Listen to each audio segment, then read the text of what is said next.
오늘 본문은 성막뜰에 대한 그런 말씀입니다.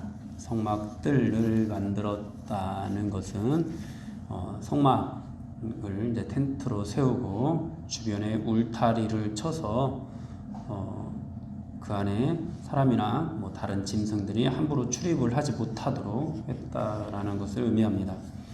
울타리의 길이는 남쪽과 북쪽이 100규빗, 그리고 동쪽과 서쪽이 50규빗.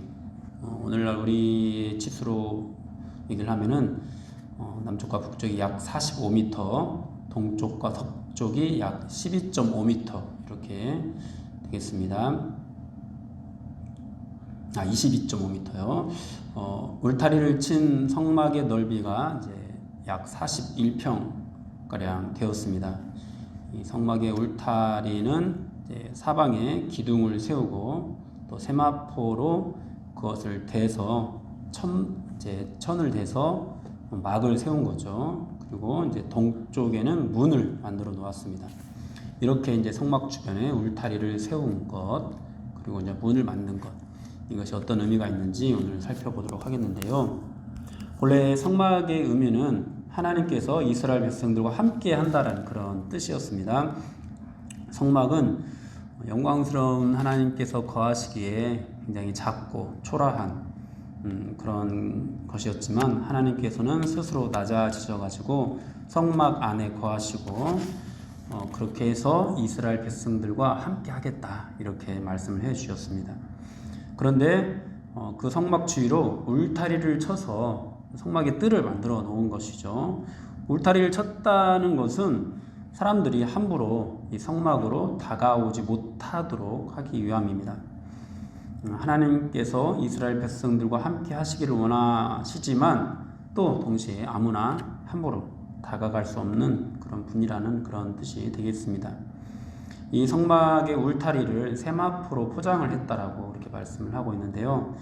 포장을 했다라는 거, 그냥 막을 세웠다라고 우리가 이해를 하면 되겠습니다. 그런데 이거를 세마포천으로 만들었다고 하는데, 이 세마포에 담긴 의미가 성경에서 보면은 요한계시록에서 이 세마포 옷을 이제 성도들이 입었고, 세마포 옷은 성도들의 옳은 행실이다 이렇게 말씀하는 부분이 있거든요. 그러니까 이 세마포가 옳은 행실, 그러니까 의의를 상징하는 그런 뜻이 되겠습니다. 성도들의 의로움을 상징하는 것이 세마포 옷이고, 세마포로 울타리를 세워놓았다는 것은 뭔가 의로운 행실이 아니면, 의로움이 아니면은 그 누구도 성막으로 다가올 수 없다라는 그런 뜻이 되는 거죠. 여러분, 하나님은 우리를 찾아오시는 분이고, 또 우리에게 다가오시는 분이고, 우리와 함께 해주시는 분이 분명합니다. 그러나 동시에 아무나 우리가 함부로 다가갈 수 없는 그런 분이시기도 합니다. 옳은 행실이 아니면, 의로움이 아니면 다가갈 수 없는 거죠.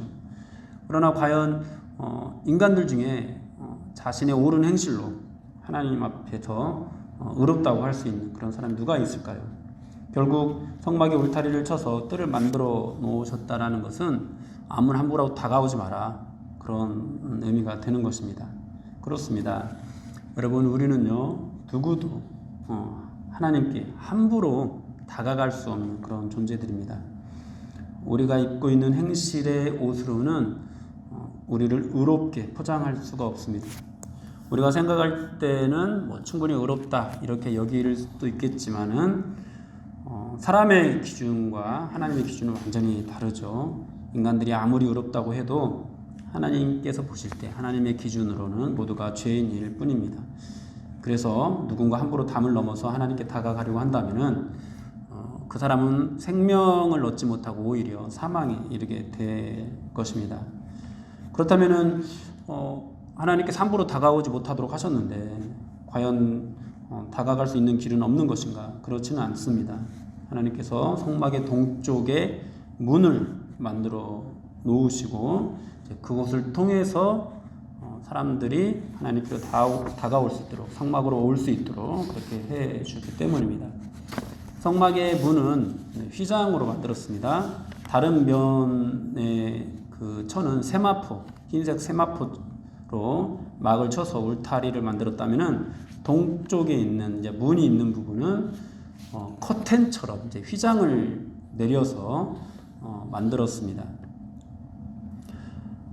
그리고 그 천이 청색, 자색, 홍색 실과 가늘게 꼰 배실로 수놓아서 짠 그런 휘장이었습니다.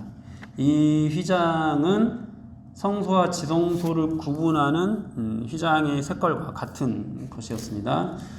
성막의 울타리는 모두 세마포 천으로 포장이 되어 있는데 성막의 문만 굉장히 화려하게 그렇게 그런 화려한 색깔의 휘장을 달아내린 것입니다. 이렇게 성막의 동쪽에 나 있는 이 문은 이제 요한복음 10장에서 말씀하고 있는 그 예수 그리스도를 의미하는데요. 요한복음 10장에서 보면은 예수 그리스도께서 양의 문이 되신다. 그리고 양들은 이 문으로 들어가고 나오면서 꼴을 얻는다. 또 이 문을 통과하지 않으면 누구든지 절도요 강도다. 이런 말씀을 우리에게 주고 있습니다. 그러면서 도둑이 오는 것은 도둑질하고 죽이고 멸망시키는 것이고 예수님이 온 것은 양으로 생명을 얻게 하려는 것이다. 이렇게 말씀을 하고 계시죠. 그러면서 또 이어지기를 나는 선한 목자다. 이렇게 또 이어지고 있습니다. 예수님께서 양의 문이 되시고 또 선한 목자가 되신다라는 이 말씀을 요한복음에서 동시에 이렇게 주고 있는데요. 예수님께서 양의 문이 되시는 이유, 또 선한 목자가 되시는 이유는 우리를 하나님께로 인도하기 위함입니다. 또 성막에다가 동쪽에다가 문을 낸 이유는 하나님께로 올바르게 인도하기 위함이 되는 것이죠. 예수님께서는 우리를 하나님께로 인도하는 길을 만드시기 위해서 친히 육신을 입으시고 이 땅에 오셨습니다. 그리고 우리의 죄를 대신 지고 십자가에 죽으셨습니다. 사흘 만에 부활하셨습니다. 성막으로 가고자 하는 사람들, 하나님께로 가고자 하는 사람들은 예수님을 통해서 하나님께로 나아갈 수 있고 성막으로 가고자 하는 사람들도 성막의 문을 통해서 나아갈 수 있는데요. 여러분 한번 생각해 보십시오. 성막의 문으로 들어가면 첫 번째 마주치게 되는 것이 무엇이었습니까? 바로 번제단이었습니다. 희생 제물, 나 대신 죽는 제물을 보았고 그 피냄새를 가장 먼저 맡아야 했습니다. 이처럼 우리가 하나님께로 나아간다라는 것은 그냥 다른 어떤 것을 통해서 또는 다른 순서로 나아가서는 절대로 안 됩니다. 오직 예수님을 통해서만 나아가야 되고 예수님을 통해서 나아간다라는 것은 우리가 그분이 우리의 죄를 대신 감당하셨다라는 거, 그분이 우리 대신 죽으셨다라는 거, 이것을 늘 기억하면서 늘 생각하면서 이것을 늘 의지하면서 하나님께로 나아가야 한다라는 것을 의미합니다. 만약 누구든지 성막으로 가고자 할 때 성막의 문을 통하지 않고서 성막으로 들어간다면은 그는 오히려 죽음을 당하게 될 것입니다. 우리도 하나님께로 나아갈 때 하나님께서 만들어 놓으신 이 문을 통하지 않는다면, 그러니까 예수님을 통하지 않는다면은 그 안에서 오히려 생명을 얻기보다도, 성막까지 다가갈 수는 있을지 모르지만은 거기서 생명을 얻기보다도 오히려 죽음에 이르게 되고 말 것입니다. 사랑 여러분, 하나님께로 들어갈 수 있는 유일한 문은 예수님이십니다. 성막으로 다가가고자 하는 사람들도 단 하나의 문 안을 통과해서 성막으로 다가갈 수 있었습니다. 그런데 어떤 사람들은 이제 예수님을 통하지 않고 하나님께로 나아가려고 하기도 합니다. 이 사람들은 성막의 담을 넘어서 들어온 사람들과 같습니다. 생명을 누리지 못합니다. 그런 사람들은 다 절도고 강도들입니다. 성막의 문을 통해서 들어간 사람이 가장 먼저 맞닥뜨리게 되는 것, 그것이 무엇이었는지 우리는 기억해야 됩니다.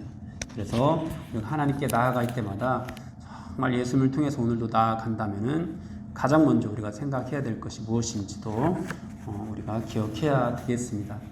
우리는 오늘 하나님께 나아갈 때 가장 먼저 기억해야 될 것, 그분이 우리의 제물, 우리를 대신해서 드려지는 제물이 되셨다라는 것입니다. 그 제물을 의지하여서 나아가고 그 다음에 마주치게 되는 것이 물두멍이었습니다. 하나님 앞에 모든 죄를 회개하고 우리 죄를 대속하신 그 예수 그리스도를 의지해서 하나님 앞에 모든 죄를 회개하고 우리는 그렇게 나아가야 합니다. 사랑하는 여러분, 여러분들은 오늘 하나님께 어떻게 나아가고 있습니까? 여러분, 성막의 뜰을 만들어 놓았다라는 거 아무나 함부로 다가올 수 없다라는 의미입니다. 그런데 또 문을 또 두었다는 것은 이 문을 통과한다면 누구든지 또 하나님께 나아올 수 있다라는 그런 뜻이 됩니다. 여러분, 우리는 누구도 우리의 어떤 자격으로, 우리의 의로움으로 하나님께 나아갈 수 없습니다. 오직 예수 그리스도의 의를 의지해서 나아가야 되는데요. 아무나 함부로 우리의 어떤 의로움으로도 하나님 앞에 나아갈 수 없지만 우리가 예수 그리스도라는 문을 통과한다면, 예수님의 의를 의지한다면은 누구라도 상관없이 또 하나님께 나아갈 수 있다라는 거 기억해야 되겠습니다.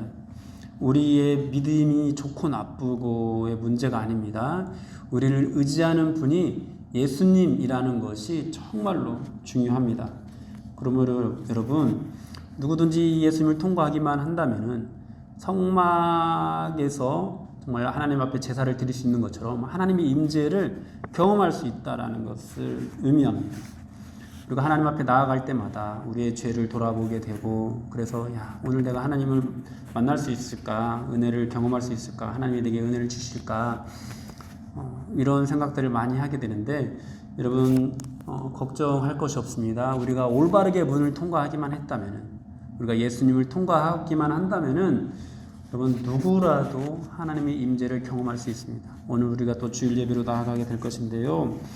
여러분, 혹시 이제 우리의 삶을 돌아보면서, 여러분들의 삶을 돌아보면서 하나님이 어떻게 나를 만나 주시지 않으면 어떻게 하나, 또 내게 아무런 어떤 감흥이 없는 것, 이런 것들을 보면서 그래, 나 같은 사람을 만나 주지 않는 게 당연하지, 우리가 이런 생각이 빠져들 수도 있는데, 우리가 만약에 그런 생각에 빠져든다면은 성막의 담을 넘어갔기 때문일 것입니다.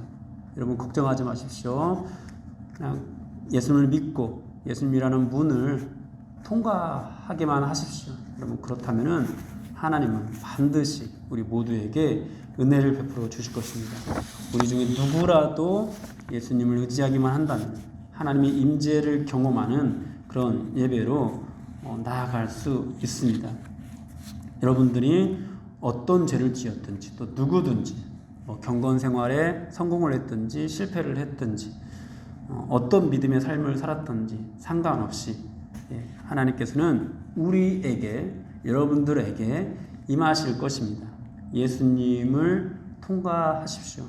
예수님을 의지하십시오. 여러분, 그분을 의지해서 오늘 나아갈 때 그분의 말씀을 우리가 더욱더 정말 감동스럽게 받을 수 있을 것입니다. 그분이 임하시는, 그분이 내 마음을 만지시고 또 내 마음을 또 감동시키시는 그런 말씀으로 우리가 받을 수 있을 것입니다. 다시 한번 말씀드립니다. 하나님을 만나고자 할 때 중요한 것은 사람의 신실함 또는 사람의 의로움이 아닙니다. 예수 그리스도의 의로움이 중요한 거고, 그분의 의로움은 변함이 없는 의로움입니다. 우리가 그 문을 통과했느냐가 정말로 중요합니다. 오늘도 주님께 나아가면서 예수님이라는 문을 통과해서 하나님의 임재를 풍성하게 경험하시는 여러분이 되시기를 주님의 이름으로 축원합니다.